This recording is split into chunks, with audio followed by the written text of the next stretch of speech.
Hey, what's up, y'all?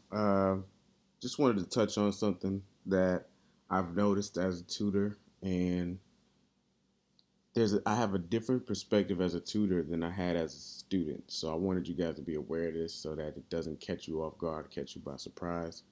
Um, you should know that the SAT math test is counterintuitive um, because the correct approach, I believe, is the opposite of what you get in high school for math. So, for example, in high school, they'll tell you show all your work, take your time, be accurate, don't skip any steps. But for the SAT, it's actually the opposite because once you are a decent math student, it's a race against time.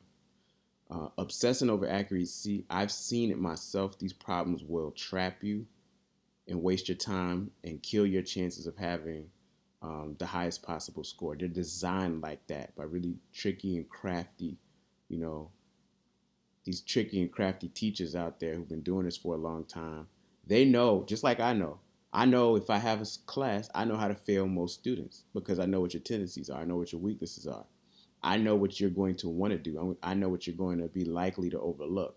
So that's how the SAT is crafted because you have to remember this test only goes up to like 10th grade math. There's no complex trigonometry or calculus on the SAT.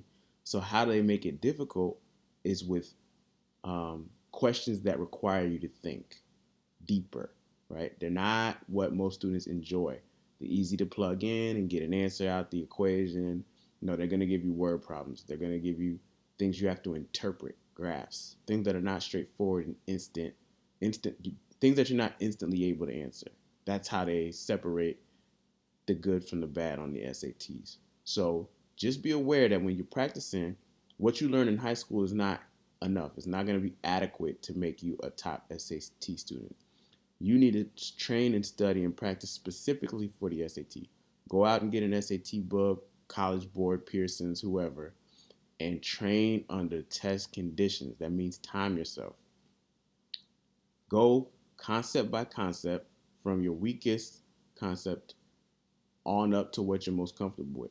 Don't move on until you can answer a question 3 times in a row without making any mistakes. You know, I wouldn't repeat a question any more than 10 times in a row, but definitely you want to check yourself. Can I do this 3 times in a row? 3 of these types of problems without messing up. Then you can say, okay, I kind of got it. I'm comfortable enough to move on. But you want to be very efficient and effective with your study method because the SAT, um, like it says here, it's a speed trap for smart kids. If you're already comfortable with math, they're going to lull you into your tendencies, and I've seen it happen, and it'll lead you down the wrong path, a path that wastes your time most of the time. Okay, so be aware that. Look out for that. Be careful for that. You got to understand your time budget's the most important thing. You only have 30 seconds or so, maybe a minute, to answer these questions, and so speed is of the essence when you're already a good math student.